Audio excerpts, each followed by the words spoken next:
Hey everyone, how's it going? Welcome back to the channel. Dylan here. Today we have a major update from Representative Jim Jordan, House Judiciary Chairman. He just came out and ripped apart the Biden administration for selling border wall parts. So we're gonna bring on Jim Jordan. But before we do, we're gonna read the Bible because God comes first. Amen. Comment amen down below if you believe that God comes first. Today's Bible reading is Proverbs 3:5-6. Trust in the Lord with all your heart and lean not on your own understanding. In all your ways acknowledge him and he will make your path straight. Amen. So comment amen down below. And now let's bring on Jim Jordan. Ohio Congressman Jim Jordan, Chair of the House Judiciary Committee. Mr. Jordan, as always, welcome back, sir. So, I mean, don't you think it's sort of petty and low down and cheap and dumb? I mean, they know what the priorities are. Selling that stuff for 5 cents on the dollar. And by the way, as you may know, that stuff is not, that equipment is not cheap when you have to buy it new. No, it's just one more dumb thing, as you said, one more dumb thing that this administration has done. And remember, this is all intentional, particularly when it comes to the border. They decided on day one that they were no longer going to build the wall, no longer have remain in Mexico, and when you got to the border, you wouldn't be detained, you would be released. So, I mean, they want an open border policy, and now this is almost adding insult to injury. Oh, by the way, we're going to sell parts of the wall here, section of the wall for, as President Trump said, for next to nothing. Just, again, one more example of how bad this administration... Someone asked me a few months back during the campaign, they said, Congressman, is there anything good you can say about the Biden administration? And I tried to be fair. I actually stopped and thought about it for a second. I said, no, I can't think of anything. Record inflation, wide open border, the debacle that was the exit from Afghanistan, and on it goes. So this is just one more example of how bad it is. And the good news is in 30-some days, President Trump will be taking the oath of office and be the President of the United States. It's almost like a big FU to the American people, because those border wall parts were paid for by taxpayer dollars. And guess what? Trump's gonna finish the wall, so he's gonna have to buy more parts. So it's not even like an FU to Trump, it's like an FU to Americans. And that's our current president. People should realize that.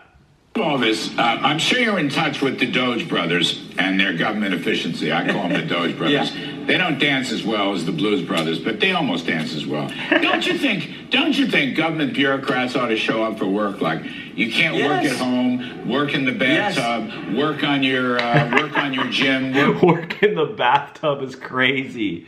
Work on your abs. Instead, you should come to work. And if you don't want to come to work, maybe you should lose your job. Whoa!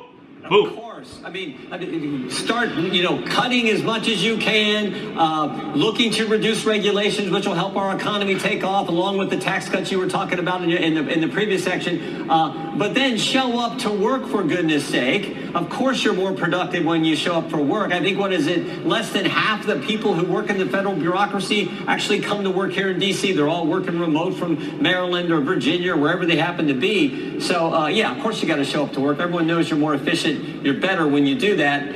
Elon Musk, when he bought Twitter, he said everyone's got to show up for work. That's basically what he did.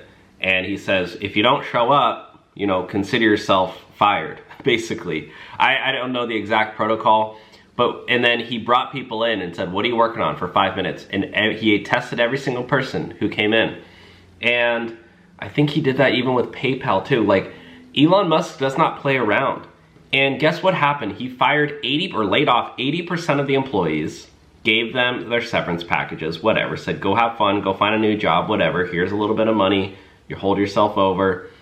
And it was 80% of Twitter was dwindled down to just 20%. And guess what happened? It became better. X became far more better. More users use X now than ever before. That's called efficiency. The Department of Government efficiency. We're bringing that same model into the government. They're gonna slash a lot of unnecessary workers, unnecessary funding, unnecessary crap that just takes place that, quite frankly, it's being used and it's being wasted by the US taxpayer dollars. They even estimate a lot of these buildings are empty. There's AC running in them constantly, lights, electricity running in them constantly, like millions and millions of dollars just being wasted for no reason. That's your money that you pay into taxes. But unfortunately, we don't have people in our government doing so. Well, there was something about a 5-year waiver. I mean, that's just absolutely crazy. And it's one of the many things that Elon Musk and Vivek Ramaswamy have to stop before killing the regulatory state. So I know you'd rather talk about the economy and supply side economics and almost anything else on your legislative agenda. So let me just ask you, doesn't it make sense? You heard the opening segment with Laffer and Moore and Grover Norquist, 3 very smart fellows. I mean, wouldn't it make sense to put it all into one big reconciliation package? I knew you were going to ask me. Do the liquid gold, do the border. I'm all for the border, but why don't you extend the tax cuts? Don't delay them. Well, I'm for getting it all done. I don't care. As I said before, I don't care if it's 1 or 2. I want to do what we told the American people we were going to do, what they elected us to do. Let's get it done as quickly as possible. And whether that's a 2-part strategy or a 1-part strategy, I don't really care. I think it's already the horses left the barn. I think it's going to be 2 parts, 1 early, but that doesn't mean you have to delay the second. You get after the second right away. Pass the first. Give President Trump the resources he needs to secure the border. And then get on with the tax cuts and get those done as quickly as possible. I think that's where we're headed. So let's just make sure we get it done to get our economy moving like we know it was back when you were working in the White House, when you were doing these great supply side tax cuts. Let's get back to those as quick as we can. Yeah, even Donald Trump floated the idea of eliminating income tax through using tariffs. I mean, that would be amazing. But I am very curious to see how he's going to be doing the mass deportations. That is going to be very, very interesting. But I do want to know what's going on with those drones. Have you guys seen those drones, the drone footage? Very strange. Let me just pull them up real quick. If you haven't seen them yet, it's very weird because I don't know why there's just drones flying all around. And even it's now happening in California too. Yeah, here we go. This was, I guess, in New Jersey. I mean, look at this. This is a lot of drones, like drones flying around. This is a lot of people are saying, oh, they're just airplanes. They're just, to me, I saw them. I saw them with my own eyes. And I saw them last night. Yeah, this is exactly what they look like. They don't look, I mean, it's just very strange. And it's raising a lot of concerns.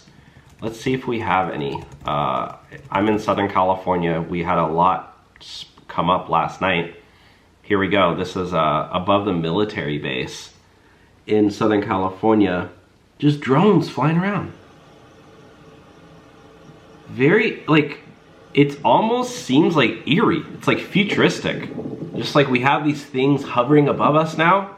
It's like, is this gonna be the new normal? It's very weird. So I'm very curious to see what Trump will say about that. And I did check Jim Jordan's Twitter too, because I was like, Jim Jordan, I look to him for a lot of these answers because obviously he's the chairman of he's the one who does all of these investigations. And you actually think about it. I mean, this is a legitimate question. So some people are saying, and Mr. Thune has agreed to come on the show, so we'll talk about it. And he's a good guy. None of this is personal. This is a question of legislative strategy. If you can get the first reconciliation bill done, I don't know, in 30 days or 60 days. I'm not sure you can. You only got 1 or 2 votes there, majority. But suppose you can. Can you get a tax bill out by July 4th? In other words, by the Independence Day holiday, could you put a tax bill in front of Mr. Trump so he can sign it? Well, I sure hope so, and that would be the objective. That would be the goal. You know how Congress gets. Sometimes you get in these skirmishes, and I understand. I've been around this business for a while, but I think you have this momentum behind us in light of what the people said on November 5th, and of course you have President Trump, who everyone knows is coming in to fix things and change things and put back in common sense policies. So I do think we can get it done that quick, and that's certainly our objective. Awesome update today from Jim Jordan. Say a prayer for Jim. He's doing a great job, and we're going to be seeing a lot of him over the next 4 years, teaming up with Trump to expose the truth. And Trump has a really good team that he's picking. But remember, Trump will also be working with congressmen like Jim Jordan as well. So let me know your thoughts on this one. Take care. God bless, guys.